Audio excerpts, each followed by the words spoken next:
Meus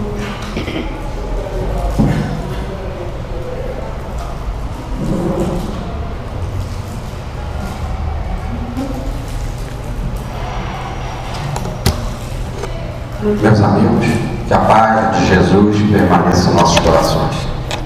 Hoje nós vamos estudar o tema continuação da parábola do mordomo infiel ou do administrador infiel.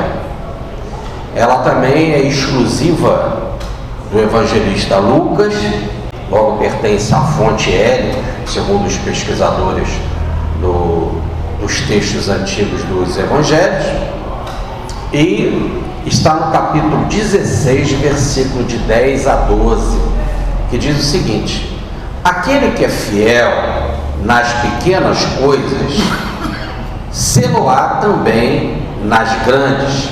Aquele que é injusto no pouco, também o é no muito. Ora, pois, se não houverdes sido fiéis no tocante às riquezas da iniquidade, quem vos confiará as verdadeiras? Se não fostes fiéis com a lei, quem vos dará o que é vosso? Muito bem, como o título diz, essa é a continuação da parábola do administrador infiel, que nós vimos na vez passada. O que fala essa parábola, né? Havia um proprietário que ele descobre que o seu administrador é infiel. A palavra administrador no original grego é cônomo, ou melhor, que cuida da administração da casa, né? Então, ele soube, não sabe como, o texto não fala, mas ele recebe uma acusação com relação ao seu administrador, dizendo que ele não era fiel na administração dos seus bens. Essa palavra no original acusação, ele recebe essa acusação com relação ao seu administrador, no original a palavra é diabolos, o mesmo radical da palavra diabos, quer dizer aquele que acusa, aquele que entrega o outro, né? O X9, o dedo duro, né? Aquele que de alguma forma quer fazer isso ou para prejudicar ou mesmo para alertar que alguém não tem uma conduta boa. Nesse caso, o dono da propriedade então chama o seu administrador e fala assim: presta as contas, porque com relação a essa acusação você não pode administrar os meus bens, presta conta. Então ele não é a favor de uma má administração, de uma administração injusta ou infiel, ou melhor, o proprietário não coaduna, ou melhor, não soma, não favorece nada de escuso, né? Se você está errado, preste as suas contas. Se você está certo, nas contas nós vamos ver se você está certo ou não. Se tiver certo, você fica. Se não tiver certo, você vai embora. É lógico então que o administrador, ele logo se acusa, porque ele não faz nenhuma defesa, né? Ele, já sabendo então que vai ser demitido, em outras palavras, que vai perder a administração dos bens, então ele já sabia que ele era infiel mesmo, ele já sabia que ele era corrupto, né? Ele não faz nenhuma defesa, ele tenta logo um meio de sobreviver. Já que vou perder a administração dos bens porque o meu senhor vai me mandar embora, né? Então vou arrumar um jeito de continuar vivendo na mordomia. Quer dizer, eu vou continuar vivendo no Fausto, no luxo, em tudo aquilo que a corrupção dava para ele, né? A corrupção como sendo aí um mar de possibilidades materiais. E aí, nesse caso, o que ele faz? Ele chama os devedores desse senhor para um acordo. E convoca os devedores e diz assim: olha, o que você está devendo ao meu senhor? E um diz lá: eu estou devendo 4.000 litros de óleo. Então, toma aqui, pega o seu documento, quer dizer, ele já tinha um documento que o sujeito devia 4 mil, ele manda ele fazer um outro, faz um outro de 2 mil. Quer dizer, um desconto de 50%. Para o outro, ele pergunta, e sempre ele fazia isso no particular, para ele poder usar valores diferentes e possibilidades diferentes, segundo o temor ou o tremor de cada um. Então ele chama um outro devedor e pergunta: o que você está devendo? Eu estou devendo 40 mil litros de trigo.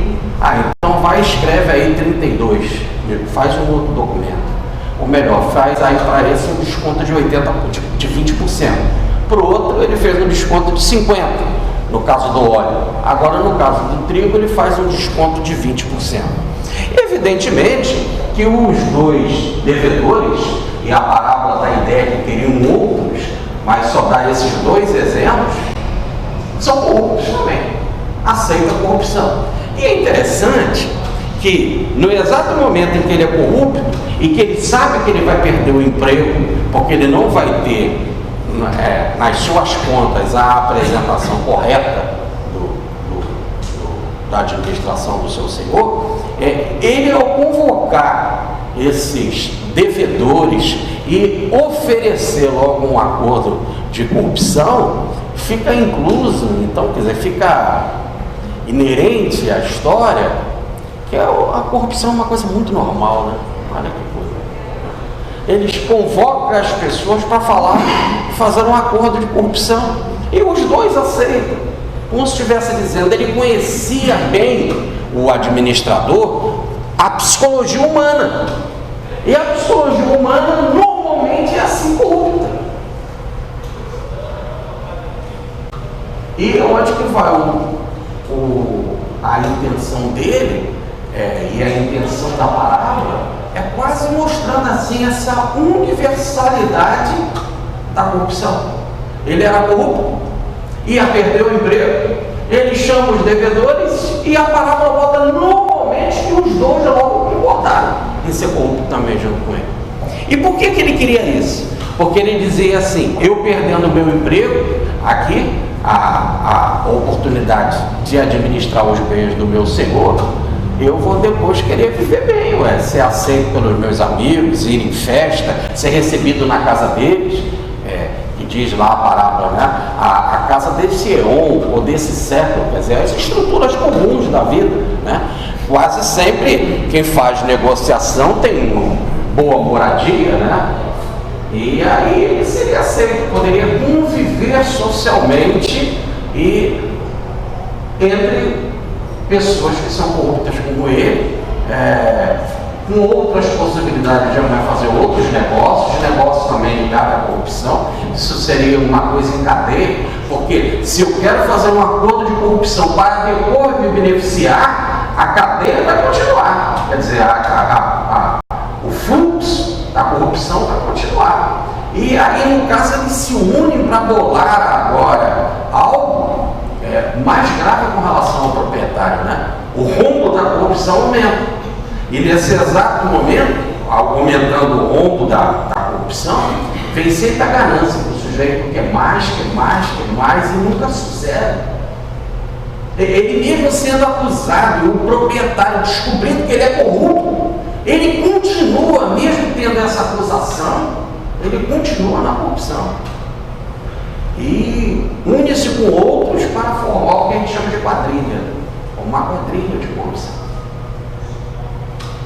E vai aumentar o rombo com relação ao proprietário, porque agora o proprietário já sabe que ele era corrupto, pede para ele apresentar a sua defesa, né, fazer as contas, e ele então se utiliza com outros documentos para aumentar essa corrupção, o dano para o proprietário.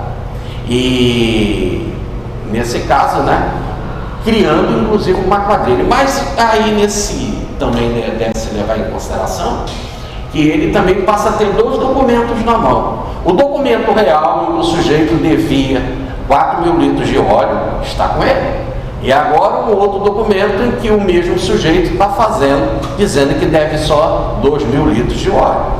E ele também tem um documento em que o sujeito diz que deve 40 mil litros de trigo e que agora assinou um documento corrupto de 32.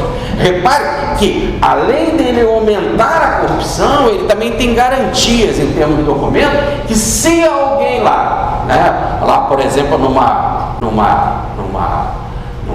acusação que possa ser feita contra ele, ele tem a prova de que o sujeito é corrupto também. Olha, você participou do esquema comigo, né? Quer dizer, ele está municiado documentalmente de que os outros também são corruptos. Quer dizer, os corruptos que ele trouxe para o grupo dele, agora estão também presos à sua postura negativa, muito fiel, como diz o texto. E o que acontece é que, não sabe-se como, o proprietário descobre que ele fez isso. Quer dizer, o proprietário recebe uma informação, uma acusação de que ele era corrupto. E nós não sabemos quem foi que deu essa informação. Agora também há esta informação de que o proprietário descobre que ele fez esse acordo com os devedores. É porque na parábola, a ideia que você quer passar do homem justo, do proprietário que não aceita compartilhar com a injustiça, com a corrupção, ele na parábola é a ideia de Deus, ou da ideia de alguém ligado a Deus. Então, que tem um conhecimento supranormal, paranormal, né? Um conhecimento extremamente poderoso que faz com que ele descubra essas coisas. E ele, por ser justo e correto, não admite conviver com o injusto. Vai demitir, então, o seu funcionário. Mas ele também diz algo muito interessante. E aí é o objetivo da parábola, fazer uma correlação, dizendo que esse administrador foi atilado, ele foi esperto. Quer dizer, na hora que ele soube que ele ia perder o emprego, e ele arrumou um jeito de depois de viver bem na sociedade com outros. Bolou um esquema aqui no mundo para poder continuar levando vantagem. E o administrador elogia por causa dessa astúcia. O elogia não é um elogio aí no sentido de parabéns, que coisa maravilhosa que você fez. Não, é aquele elogio também que a gente fica surpreso quando um sujeito bola um plano, né, uma quadrilha, né, bola um plano, por exemplo, e o plano extremamente engenhoso, e a gente fala assim, nossa, mas que inteligência que essas pessoas têm. Então é um elogio nesse sentido, não quer dizer que ele concorde com o que a pessoa fez, né? Ele só está dizendo assim, nossa, como que ele usou de uma inteligência, né? Só que para o mal, injusta, mas algo muito bem planejado. Na hora que ele notou que ele ia perder o emprego dele, ele disse, mas como é que eu vou poder continuar vivendo, frequentando as boas casas? Eu vou trazer mais gente para o meu grupo da corrupção. Aí eu vou poder frequentar a casa deles. E eles não poderão me dizer não, porque eu tenho um documento que ele faz parte do esquema comigo. Então é um elogio, não é um elogio positivo, é um elogio de dizer, olha como que a pessoa bolou essa estratégia. Nossa! Agora imagina se ela usasse essa sua inteligência para praticar o bem. Porque ela usa toda essa inteligência, toda essa estratégia para a prática do mal, para o prejuízo. E a gente sabe que daqui a pouco não vai haver um prejuízo, porque o Senhor de alguma forma sabe. O Senhor recebeu a acusação de que ele era corrupto, mandou ele prestar as contas e agora descobre que ele fez esse plano. O elogio é pela sua inteligência, mas será que ele não vai ser entregue na justiça? Ele e os outros? Porque o Senhor descobre que foi feito isso? Será que não vai ser chamada a polícia para desmembrar essa quadrilha? Então, a parábola não entra nesse detalhe. Só fala assim, como o sujeito foi inteligente para rapidamente levar uma vantagem. Aí a parábola conclui. Por que os filhos da luz, diferente desses, então, que são filhos das trevas, que bolam um plano assim maquiavélico, né? Por que os filhos da luz não são tão atilados, espertos, avisados, rápidos também para negociar coisas boas no campo da luz, no campo do bem. Então ele está dizendo que para as coisas materiais daqui do mundo a gente é muito rápido. Para as coisas espirituais, normalmente os seres são lentos. E ele fala assim, você imagina esse trio aí que se uniu, né? Essa quadrilha para roubar azeite, óleo, levar vantagens, etc. Né? Imagina se eles tivessem se unido para a prática do bem. Imagina quando a gente se une para gerar escola. Imagina quando a gente se une para gerar livro, para um atendimento social. Não é isso? Então ele está dizendo assim, por que os filhos da luz também não planejam, não se organizam para fazer uma falange, ou uma quadrilha, né? Uma falange para o bem. E aí no caso, como é só do bem, não haverá condenação. Porque no outro você ainda pode ser descoberto e vai para a cadeia. No caso do bem, só leva benefício você e a sociedade, todos levam benefício. Então ele está dizendo, por que nós também não temos essa engenhosidade para a prática do bem? Veja que no caso de uma quadrilha, cada um tem a sua função, né? Aqui nesse caso, nós tínhamos um administrador e dois corruptos. Um no campo do óleo, outro no campo do trigo. E o outro era a cabeça que comandava esse rumo com relação ao prejuízo lá do proprietário. Quando você também tem uma quadrilha, por exemplo, de assalto, vamos pensar assim em filmes que a gente vê, de assalto a banco, por exemplo, né? Existe aquele que é o pensador, que vai arquitetar, planejar tudo, né?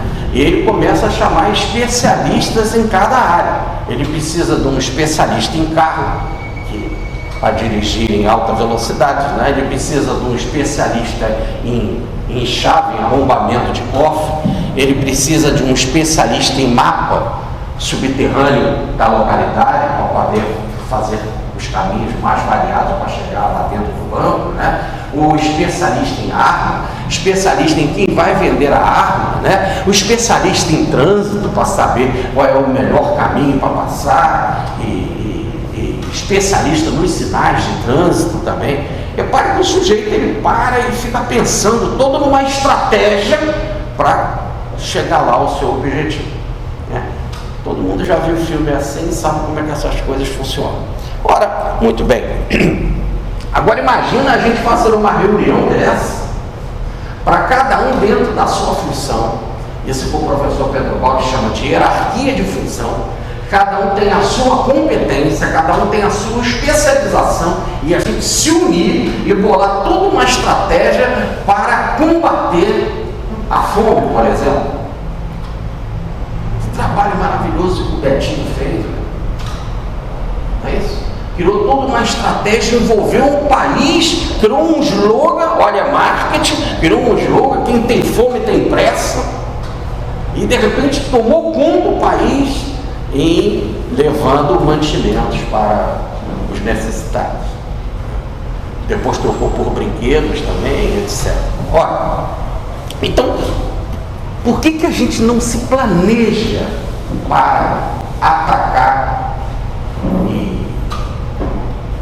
para o bem da humanidade? Jesus fez a mesma coisa. Diz a passagem em Mateus que ele, subindo ao monte, designou 12 apóstolos para levar a sua mensagem ao mundo afora. E esses apóstolos iriam ser os multiplicadores da boa nova de Jesus. Jesus tinha uma mensagem que diz assim: o Pai me enviou e tudo que eu ouvi do meu Pai eu trouxe, que é o Novo Testamento, que é a boa nova, o Evangelho, quer dizer, a nova mensagem. E ele então cria esse grupo. A primeira coisa, ele começa a pregar.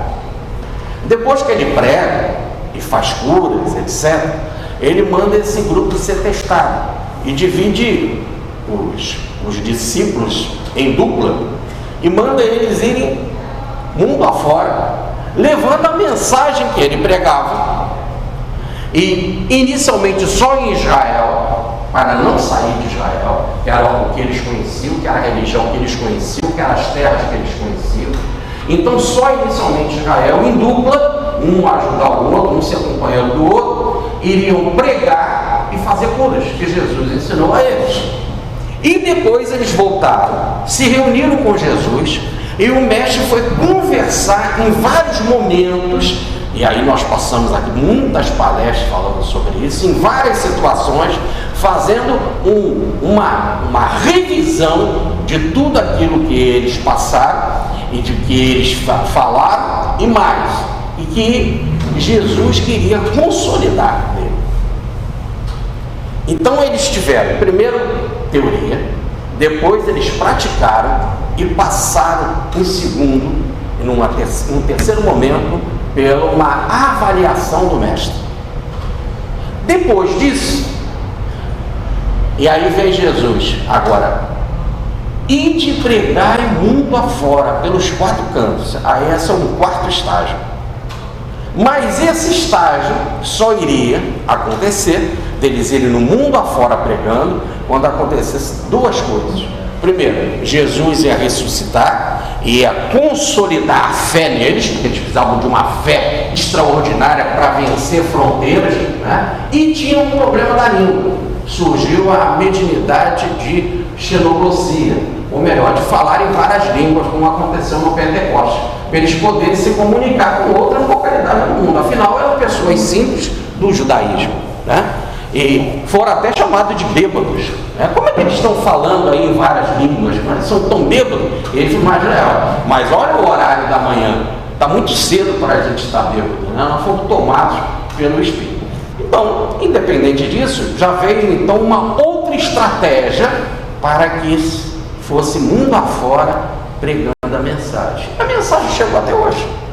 E a gente pode dizer que normalmente, por exemplo, o Ocidente é cristão, né? É a maior religião do mundo, é o cristianismo. Mesmo quando você divide ela em protestantismo, católico e tal, mas é. Então, foi uma estratégia que deu certo. E ele está perguntando, em plano menor, e não vamos botar isso na cabeça do Cristo, com todo esse poder extraordinário, em plano menor, o que a gente pode fazer? Em plano menor, para que a administração dos bens venham, para que o planejamento dos filhos da luz possam dar certo.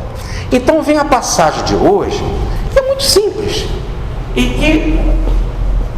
mas é de uma profundidade incrível. Ele diz assim: porque aquele que é fiel nas pequenas coisas, se-lhe-á também nas grandes. Aqui essas pequenas coisas, quem é fiel nela, nas pequenas coisas, e ele vai comparar que são as riquezas daqui do mundo, das riquezas da iniquidade. Será também, quem é fiel nela, será fiel nas grandes coisas, que ele vai dizer que são as grandes coisas verdadeiras. As verdadeiras. E ele chama essas pequenas coisas, que são as riquezas do mundo, das alheias, dos bens alheios.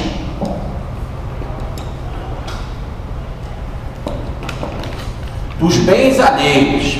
E ele chama as grandes coisas, as verdadeiras coisas, de as nossas. Aquilo que é verdadeiramente nosso.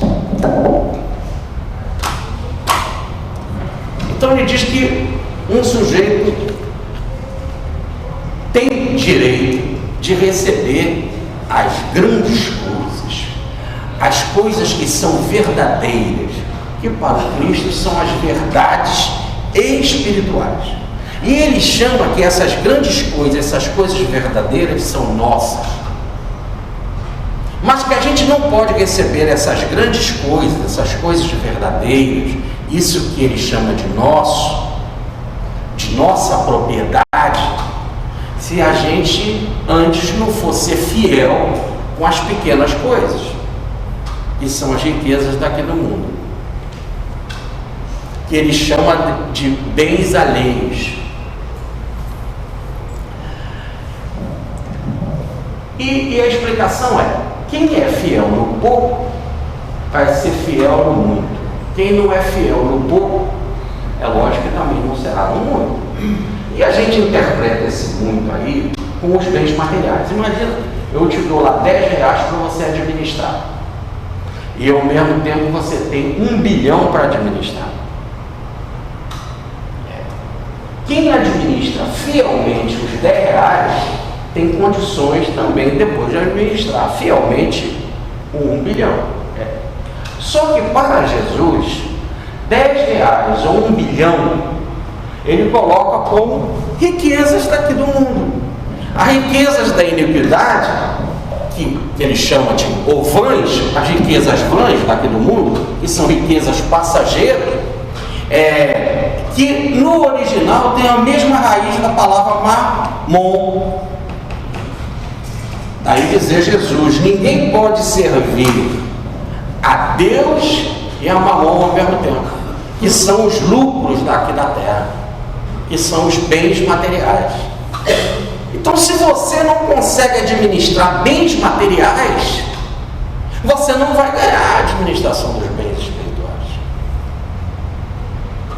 Se você não é fiel naquilo que é o material, você não vai ganhar os bens espirituais. Por quê? Porque ele tem muito mais valor e é muito mais arriscado o bem espiritual do que o bem material.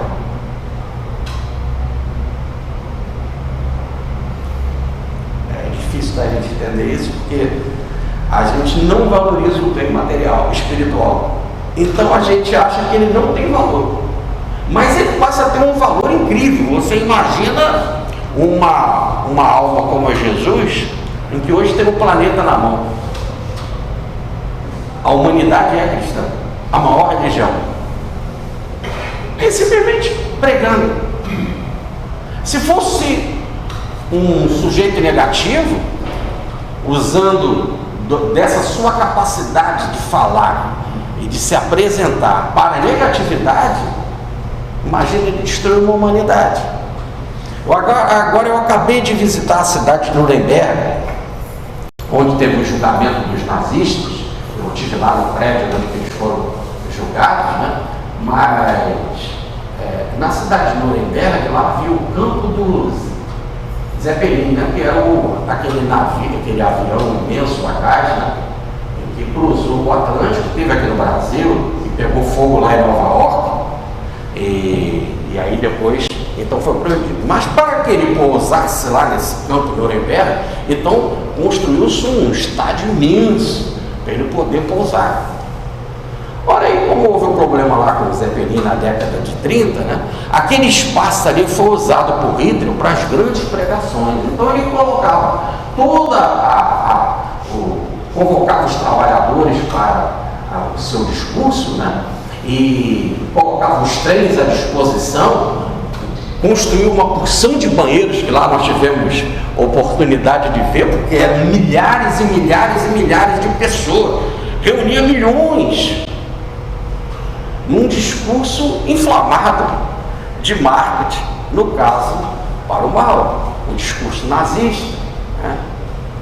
Que vai pegar fogo nas Olimpíadas de 1936, até quando um negro e americano ganha lá na prova, né, o ouro, ganha lá na prova lá de velocidade, e que Hitler assintosamente não vai dar a medalha de ouro lá para o americano, quer dizer, não vai entregar, né?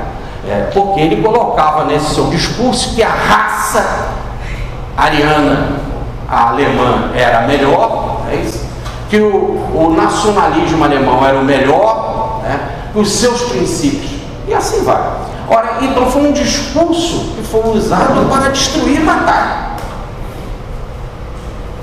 e que depois não só inflamou a Alemanha, mas o mundo inteiro, e o mundo inteiro pegou fogo, do Oriente ao Ocidente. Não é isso?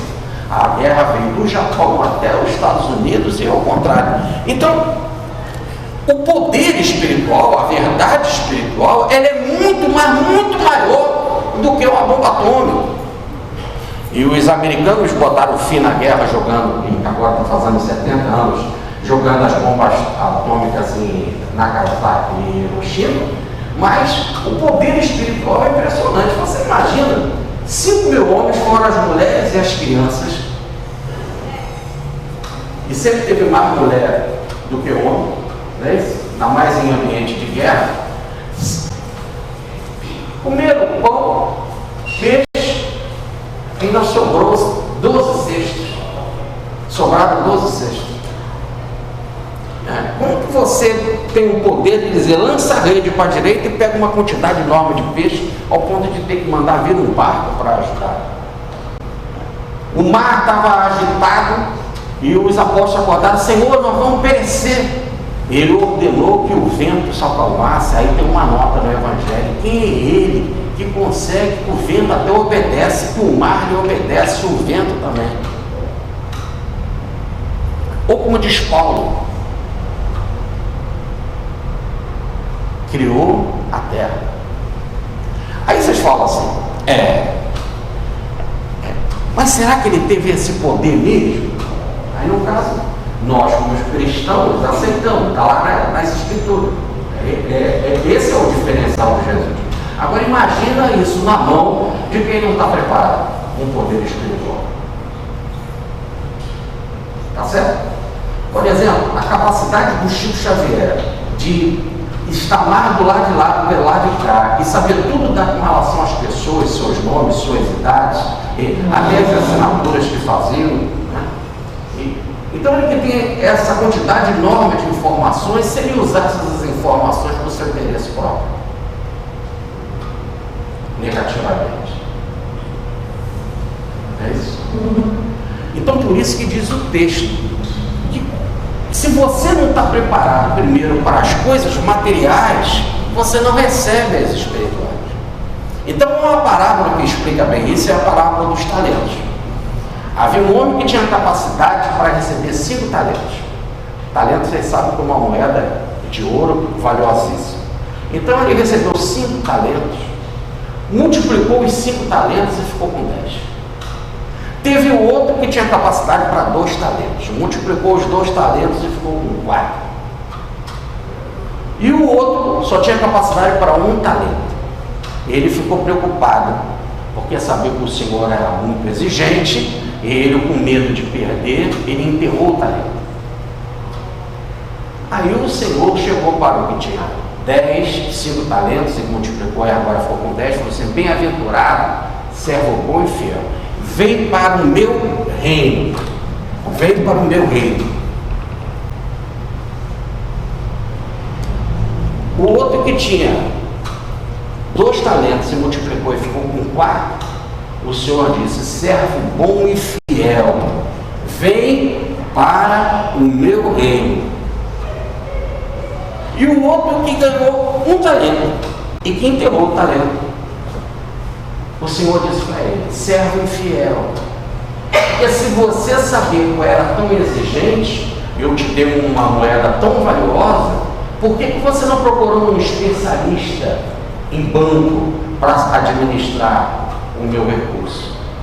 O dinheiro ficou parado, ficou inativo. Por que você não procurou um banqueiro, um especialista? É assim que diz a parábola. Por que você não procurou um banqueiro, um especialista, já sabendo que eu sou tão exigente? Servo mau e infiel, até aquilo que você não tem, esse talento tirado. Ou melhor, você vai perder a capacidade de administrar. Perder a capacidade de administrar. Agora repare que o que tinha 5 talentos multiplicou e ficou com 10, os talentos não eram dele, era do Senhor. Ele tinha 5, multiplicou para o Senhor recebeu 10, agora o Senhor fica com esses talentos, e o que ele ganha vem participar do meu reino, vem conviver comigo, vem fazer parte da minha corte. E o outro que tinha 2 talentos e multiplicou e ficou com 4 talentos, o Senhor disse: de quem são esses talentos? Do Senhor. O dinheiro é dele, foi administrado. Então, parabéns, grande administrador, vem para o meu reino. Repare que a retribuição que os administradores ganham não é o dinheiro, o recurso pertence ao proprietário. O que ele ganha é a felicidade de conviver na casa do Senhor, no reino do Senhor. Igual o corrupto da parábola, que diz assim: vou fazer essa corrupção, vou fazer um acordo lá com o cara que deve óleo, com o cara que deve trigo, porque eu vou ser recebido na sua casa. Ou melhor, eles vão, quando tiver festa, quando eu precisar, etc., eu vou ter um bom ambiente para frequentar. Então o que ele estava querendo era isso, continuar com as vantagens em que a corrupção dava para ele. Agora, no correto, esse que realmente tinha 10 talentos e administrou bem, foi justo na administração, é o mesmo exemplo. E o outro que foi justo no quarto, o que ele ganha é: vem frequentar a minha casa. Só que vem frequentar a casa sem ter usado corrupção, no sentido de ser um administrador fiel. Agora, o que ele ganha em fazer parte da casa do Senhor, fazer parte da casa do Senhor é entrar na família do Senhor. Você concorda?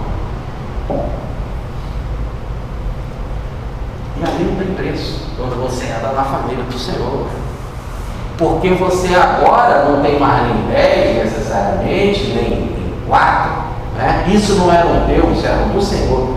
O que você tem agora é o privilégio de ser da família dele. E quando você é da família dele, ou frequenta as coisas que ele, você passa a ter muito mais, ou melhor, você passa a ter tudo. E se esse Senhor, no caso é Deus, você frequentando a corte divina, você passa a ser um cidadão divino com todos os direitos da constituição de um sujeito que participa, por exemplo, quando você é um brasileiro, né, e cumpre os deveres do Brasil, você tem todas as benesses que a Constituição te dá, todos os direitos do brasileiro. Agora imagina quando você tem todo esse direito da Constituição divina, e que ele é amor, e que ele doa tudo para as pessoas, ao ponto de dizer: porque é meu, é teu, meu filho. Então é o caso da parábola do filho pródigo, né? Ele ganha um anel, um brasão da família, e passa a ser da família. É isso que não tem preço, é aqui que não tem parâmetro. Então, ser um bom administrador das coisas divinas te dá algo que faz com que você participe das benesses divinas. É aí que está o grande diferencial. Porque no caso da riqueza divina, você passa a ter tudo. Mas como diz o Salmo: o Senhor é a porção da minha herança. Tudo que é de Deus é teu. Como também tudo que é nosso não é do nosso filho, assim também a gente passa a viver nessa riqueza divina. E quando se vive na riqueza divina, nada falta, é tudo em abundância. Eram 5.000 homens, fora as mulheres e as crianças, peixe e pão para todo mundo. Depois eram 4.000 homens, fora as mulheres e as crianças, peixe e pão para todo mundo. E depois os apóstolos estavam pregando, estavam pescando e não pegaram nada, jogaria de uma direita. E depois era outra pesca, e depois era a chuva, vento, e depois era o mar agitado. E tudo estava nas mãos dele. Ele tinha tudo, o Cristo. Resolvia o caso do vento, resolvia o caso do mar, multiplicava pão, peixe, e inclusive já entregava pronto.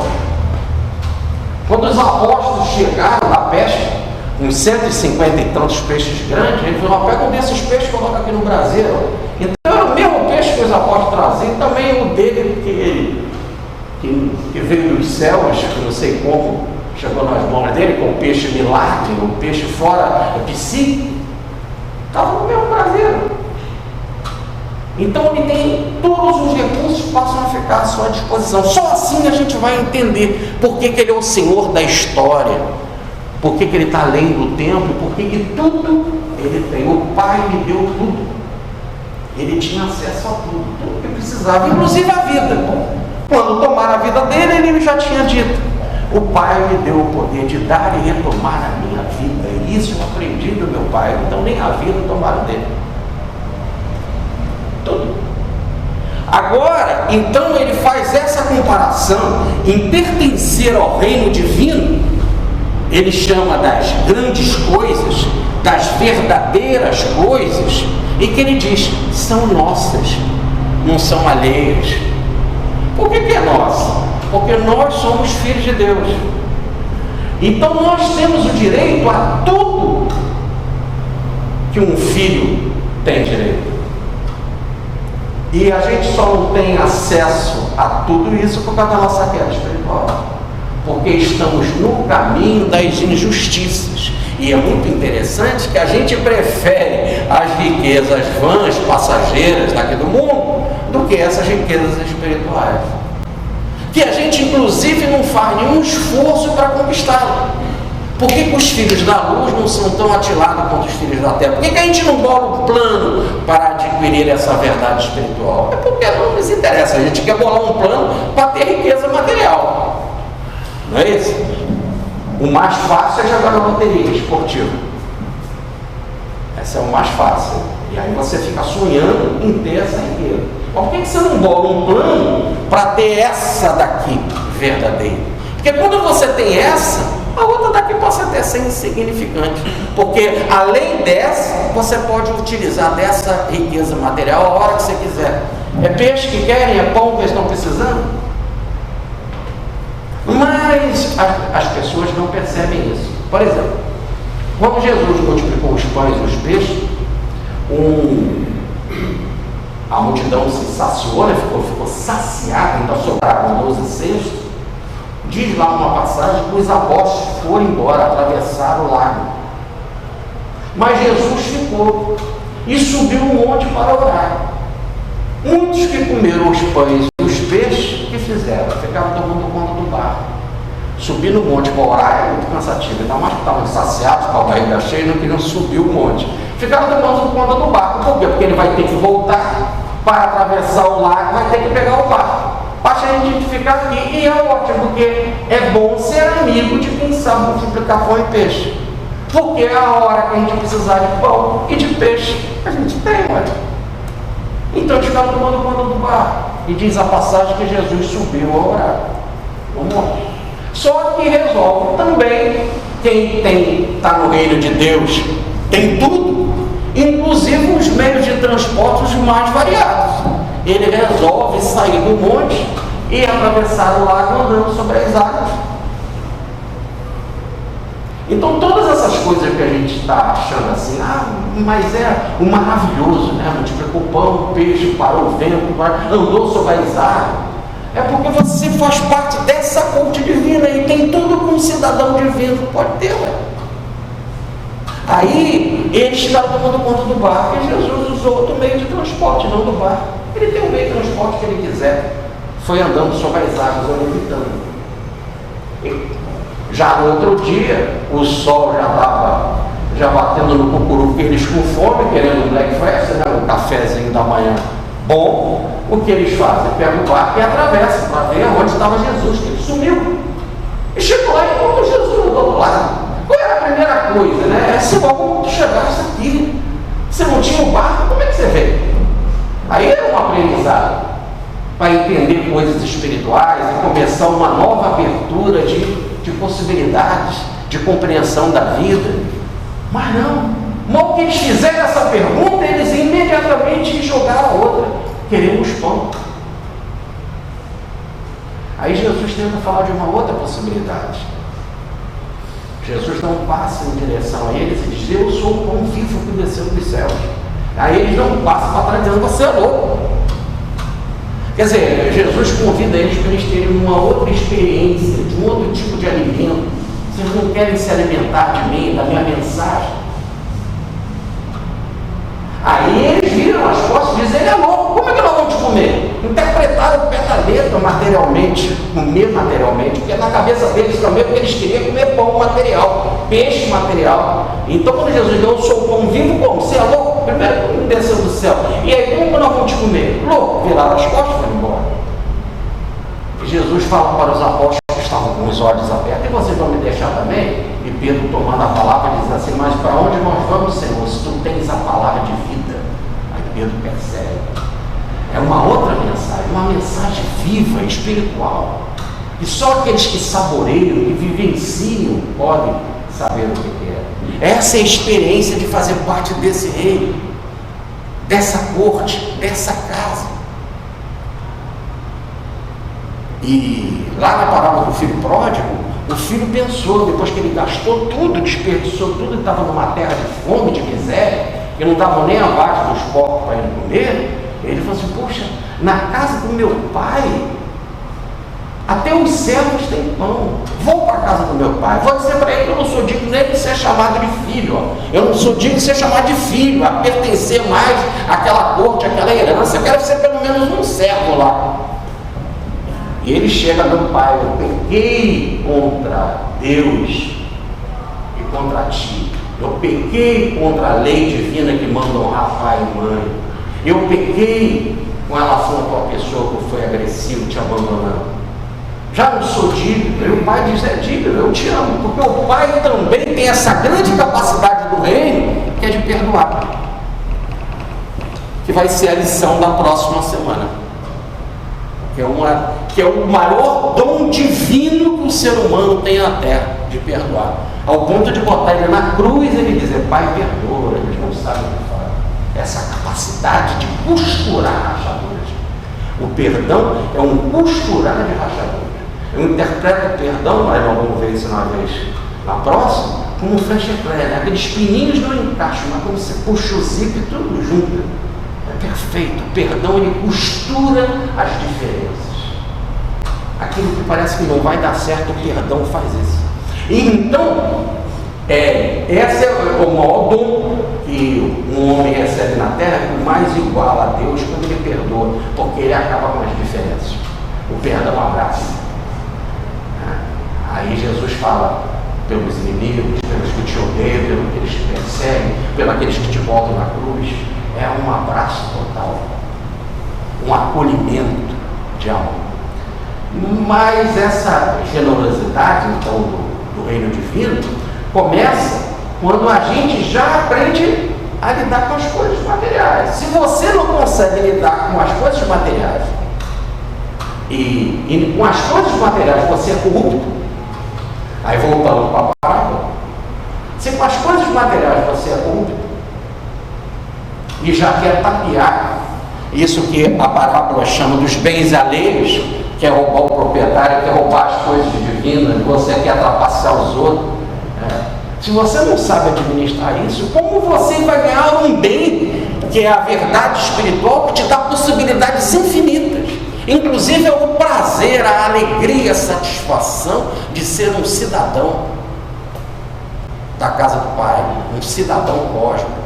Então, você não pode ter esse benefício porque você não sabe lidar com as coisas materiais. Que pode ser 10 reais, pode ser lá 100 litros de óleo, ou pode ser 1 bilhão de litros de óleo, não é isso? Pode ser a merenda de uma escola, que tem gente roubando merenda escolar, como pode ser a empresa de maior potencial do país, a Petrobras. Em todos os casos, quem não sabe administrar no pouco, quem rouba na merenda, imagina se botar na Petrobras. Tá certo? Quem rouba na Petrobras, imagina se botar no Google. E não vai fazer. Então, se você não lida com essas coisas que são as menores, que nem te pertencem, é muito interessante. Nenhum dos bens materiais nos pertence. Nada, são bens alheios. Nem o corpo nos pertence. A gente não sabe se vai acabar a palestra. Eu costumo falar e eu sempre digo: fica calmo, pelo menos uma palestra dá para acabar, né? Mas nada nos pertence. O que é que você tem? O corpo. Tinha um malandro aí que pertencia lá, outro, né? Que pertencia lá o grupo aqui da nossa respeitável instituição do Fabiano de Cristo, né? Que através da CAPEM, hoje a CAPEMISA, né? São 30 mil, cerca de 30 mil crianças amparadas no Brasil afora. Né? Quantas escolas aqui mesmo? Um prédio aqui atrás, de 4 andares, né? Alugados para ele para cuidar da velhice. de senhores que vêm aqui, recebem oportunidades, tratamento, tantas coisas maravilhosas. E havia um que era esperto lá, né? Que estava atrapalhando a obra.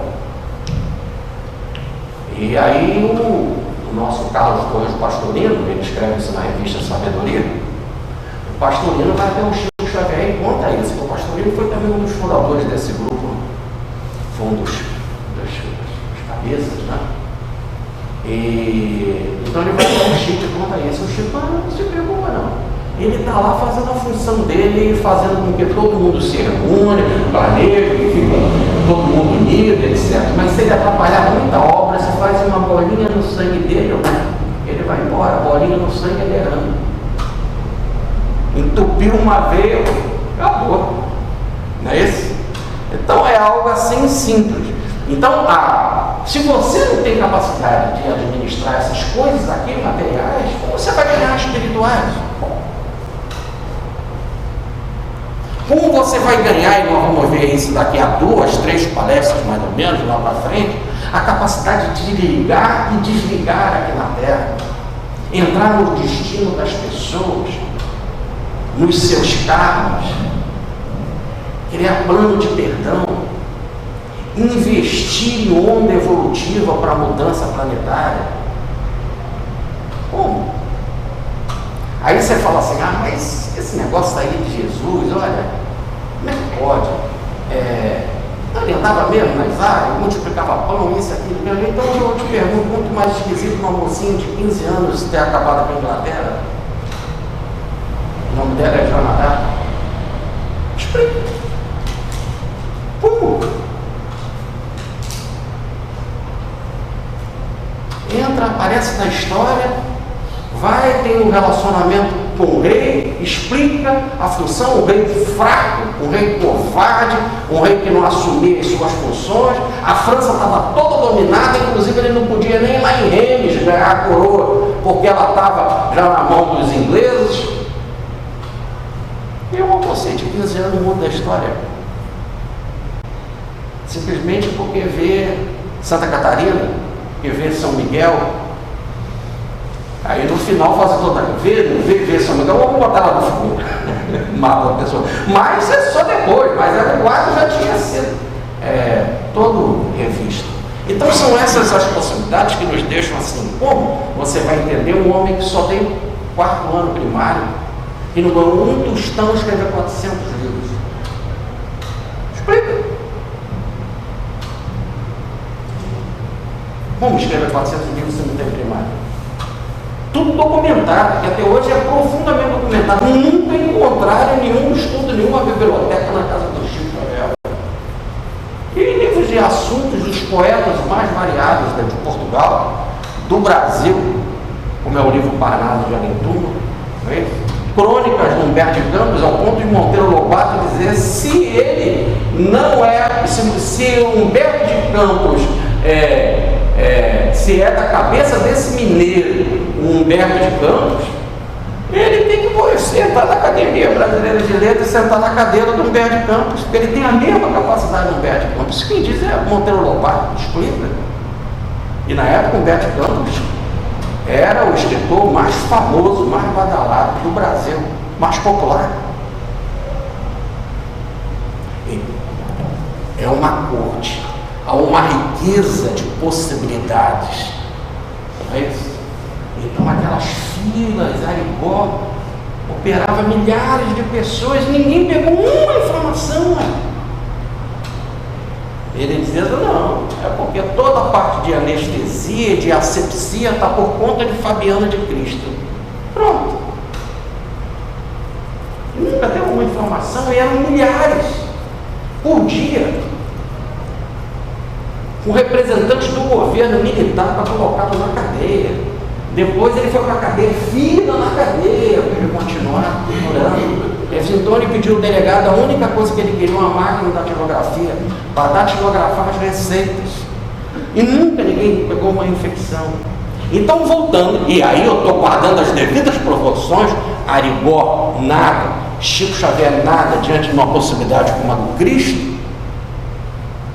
Aí é que a gente está dizendo, o que é isso? Então o Senhor te dá uma determinada administração para fazer, você ao administrar e cuidar dessas pequenas possibilidades, você ganha a riqueza de ser filho dele. E aí quando você é filho dele, tem uma palavra na história, mas meu filho, que é meu, é teu, não te falta nada, porque tudo que tem o pai tem o filho. Então, daí o ponto de dizer Jesus, as obras que eu faço não sou eu que as faço, é o Pai que está em mim que faz as obras. Quer dizer, ele passa a ser o autor das obras, nem está errado. É o próprio autor da vida que cuida da vida. Agora, havia um administrador, que ele foi infiel no sentido de preguiçoso, de medroso. Ele ganhou um talento, ele só tinha capacidade para um talento e não fez nada. Ele enterrou o talento. Aí o Senhor disse para ele, por que você não procurou um especialista? Faz parte da vida o aprendizado. Aprender faz parte da vida. O conhecimento não ocupa espaço. Por que você não procurou um banqueiro? Para falar de banco, porque eram assuntos materiais, de riqueza material, como falava a palavra. Então vai procurar um especialista. Toda área tem um especialista. No campo da computação tem um especialista, no campo das línguas um especialista, no campo da administração, no campo da economia, no campo da engenharia. Esses são os mestres. Para ele te passar o conhecimento e você não tem medo de investir, porque você não pode ficar com medo de ser preguiçoso, ser lerdo. Porque no fundo ele tinha medo porque ele desconhecia. Mas por que ele não queria aprender? Porque era preguiçoso. Então ele preferiu enterrar o talento. Mas o talento é do Senhor, ele precisa ser multiplicado. Os recursos da vida precisam ser multiplicados.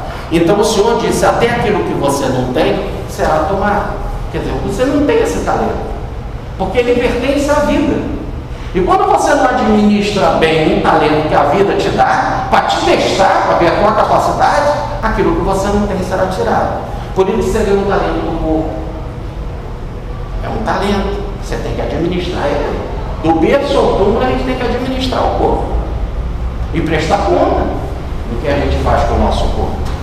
Você tem que administrar inclusive o dinheiro, que também é teu. Mas eu ganhei do meu trabalho. Se você for levado hoje, fica tudo aí, ué. Foi o que um fazendeiro falou para o pastor protestante que falava isso lá nos Estados Unidos. E ele chamou o pastor para ir na casa dele, na sua fazenda.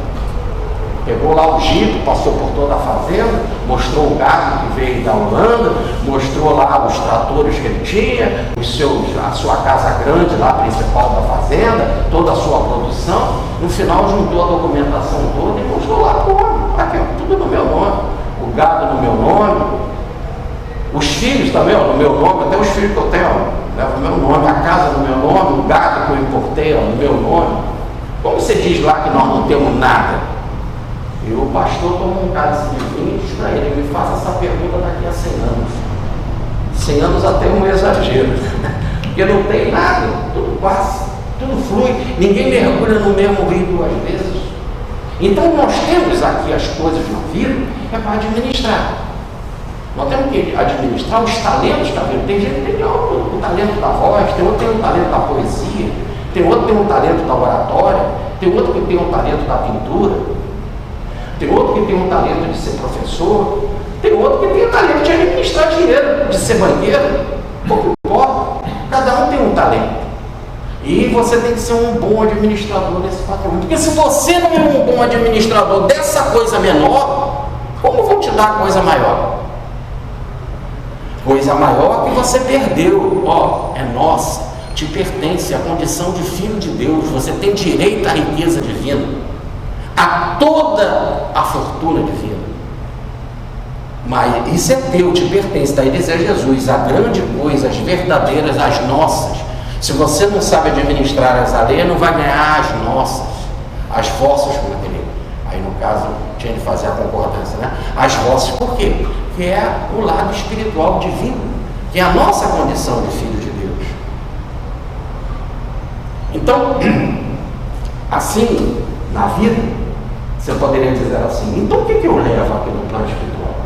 Se o corpo não é meu, pode ser me tomado a hora que a vida age.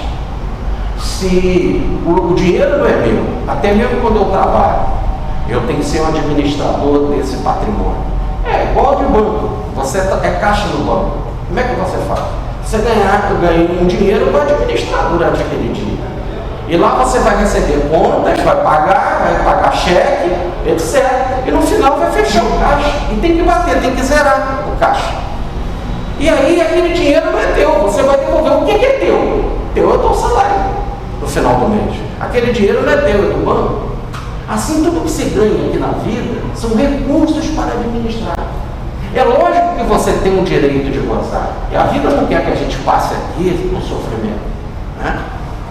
Então, se você lá é um banqueiro, você faz jus, você tem o seu iate, tem um carro moderno, não é isso? Passear, fazer viagens internacionais, você tem direito a isso. Faz parte da vida aproveitar e saborear ela. Ter pequenos lampejos também de alegria, de felicidade, mas a grande função é administrar bem o patrimônio, gerar o mais importante que é trabalho, gerar possibilidades. Se você tem o dom da música, alegrar o outro, tem o dom da poesia, informar. Mas tem gente que usa a poesia para quê? Para perguntar, falar de coisa negativa, de morte, de falta de crença, e aí vem todo lado. Para a inferioridade, tem gente que usa a música também para o mal, ou então para as possibilidades materiais, espirituais. Então, toda vez que você utiliza os recursos, seja lá qual for, para o bem, você está dando prova de que é um administrador bem das coisas divinas, e cada vez você vai recebendo mais possibilidades. Quem tem 2 passa a ter responsabilidade para administrar 4, quem tem 5 passa a ter capacidade para administrar 10, quem tem 100 passa a ter capacidade para administrar 1000, e assim gradativamente, até mostrar diante da consciência divina que você pode agora administrar o mal bem, que é a filiação divina, onde você vai ter acesso aos recursos ilimitados da casa do Pai. Agora, se você não é fiel nem dessas coisas aqui materiais, aí você não pode ter acesso a isso que diz o texto de forma maravilhosa, a isso mesmo que te pertence e que você tem direito e está adiando. Aí vem a passagem da vez passada. Por que os filhos da luz não são tão atilados? Por que a gente não bola um plano para atingir essa verdade? Aí tem muita gente que resolve criar um plano de santidade. Já sei, eu num curto espaço de tempo vou ser santo. E aí qual o plano? E o Evangelho bota logo uma interrogação. Cuidado, será que você tem capacidade para ser santo num curto espaço de tempo? Aí o Evangelho fala assim: se você tem 10.000 soldados e vem um exército de 20.000, não é melhor levantar a bandeira de paz? Se você vai construir uma torre imensa, um edifício, um arranha-céu, e você só tem dinheiro com o alicerce, não é melhor ir devagarzinho, construir uma coisa menor? Mas tem gente que acha que isso é muito fácil, curso de santidade. E aí resolve pelos lados mais simples da vida, né? Por exemplo, o sujeito é para o espiritismo, logo fica, né? Quer ser santo, não vai mais a cinema, não vai mais a boate, não quer mais ir à praia. Aí começa a colocar pecado em tudo que vê. Aí corta logo carne, eu não vou comer carne. Aí começa todo um curso de sofrimento, né? Não vou mais fazer sexo, não vou mais fazer isso, não vou mais aquilo. Aí começa, isso é pecado, isso é aquilo, aquilo outro. Eu me lembro de um que falou assim para mim: se eu fosse dono da Globo, eu acabava com o curso da Mulher do Fantástico, aquela de Garota do Fantástico. Eu falei: rapaz, uma coisa tão bonita, a Garota do Fantástico, né? Tu fica esperando no domingo ela aparecer, aí você voltar, não, qual é mais bonitinho. Ele acaba logo isso. Eu não nasci vergonha. Aí foi até que botaram uma Playboy lá pro Chico Xavier e todos ficaram assim com o olho. O que o Chico vai fazer? Ele olhou para a mulher, voltou a página, olhou em todas as possibilidades e disse assim: nossa, como Deus é maravilhoso. As pessoas logo começam a colocar crime em tudo. Então eu me lembro que nós tínhamos um companheiro aqui no Espiritismo, que a caridade pede para não declinar o nome, que fez muita palestra por aqui, inclusive aqui no Rio de Janeiro, frequentou muito aqui, e que Ele era assim, ele era jogador de futebol, ele era velho, chegou até a jogar em Portugal, um time grande como o Vasco, né? Aí arrumou a mulher dele, o Vasco era grande. Aí ele arrumou, mas namorou e casou com a mulher. Casou. Como que ele fazia? Bom, jogador, né? O jogador, a gente pega, o cara é forte, né? Não deve abraçar bem, namorar bem, né? Não tem energia para isso. E ela gostava de dançar, gostava de ir ao teatro, ao cinema, né? Bailar a noite toda, dormir tarde, né? Gostava disso, comer bastante, as coisas mais variadas, bons restaurantes, tomar vinho. Aí entrou para o espiritismo, mudou tudo. Aí a mulher dele me chamava, vamos ao teatro? Não, as peças são muito superficiais. Vamos ao baile dançar, e a vibração da boate, só tem espírito ruim, né? Obsessor. Aí um dia a mulher chegou e falou, hoje eu fiz um bolo de carne recheada para você. Eu falei, não, eu quero minha sopa de milho. Aí ela falou, fica pra lá. Abandonou ele, deixou ele. E ele veio agora de palestrante ser tratado pelo Dr. Roberto, que entrou em crise. Ele agora já desencarnou, está sendo tratado diretamente pelo Dr. Bezerra, gente boa, cara maravilhoso. Mas entrou nessa crise. Né? O engraçado, uma vez ele chegou para mim e falou assim, estranho, muito estranho. Eu estou tendo sonho com você. Você comigo? Você no mar vai lá na frente, eu vou lá atrás. Você ainda não percebeu que você tem as mesmas condições que eu. Curta a vida, seja normal. É porque você é espírito que vai ser diferente. Desde quando você vai fazer um curso assim de santidade, a mulher chegou branca lá no Chico. E na hora que chegou, ela não falou nada. O Chico, vai coando comer um bife sangrento, minha filha, senão você vai desmaiar. Inventou moda. A pessoa não está acostumada naquela constituição dela, orgânica, aí fica inventando uma monte de coisa. E aí começa também a discriminar. Porque o sujeito gosta de fazer um discurso que ele é vegetariano, né? Mas ele fala aquilo com ódio. Tem uma pessoa ligada a gente que ele chega a dizer assim, quando a faca encostou no presunto, eu não posso usar essa faca no meu prato porque ela também cortou o presunto, a carne, e a faca está suja. Isso passa a ser uma ofensa a todos da mesa. Ele pode normalmente procurar a faca, levantar, lavar a faca, sentar, mas quando ele fala isso, ele automaticamente discrimina todo mundo, e todo mundo passa a ser sujo, porra. E só ele que é o puro, que é o limpo. Então, onde que está esse discurso de santo? E com a mesma medida com que medimos, seremos medidos. A gente adora ver lá o cisco no olho do outro e não vê atrás no teu. E aí depois para cair é fácil. Então é o de Jesus. Aí você pensa que vai poder ir para uma guerra, eu tenho 10 mil, outro tem 20 mil, levanta uma bandeira de paz, cara. O projeto é muito grande de vencer uma batalha dessa. Se você vai fazer uma reação, só tem dinheiro para o alicerce, vê, a frase de Jesus. Vê se você tem condição, porque senão você vai parar no meio e todo mundo vai rir de você. É a queda, é a torre que cai, a carta 16 do tarô. O que é a torre que cai? É o sujeito achar que ele é poderoso, pode subir na torre e vai desabar lá de cima. A queda vai ser muito maior, porque ele está vivendo em superficialidade. Então, seja correto. Se você não tem capacidade, procure quem tem, um banqueiro, um especialista para te ajudar. Porque senão você vai perder até aquilo que tem. E aí na outra reencarnação você vem com um corpo defeituoso, né? Você que tinha boa voz, aí vem com problema de voz, vem com problema disso, com problema daquilo, que é aquela passagem que Jesus explica, né? É melhor entrar na vida com o olho só, com o pé só e tal, com a mão só, do que ter essas coisas. Isso é causa de escândalo, ser corrupto, usar para o mal, para prejudicar os outros.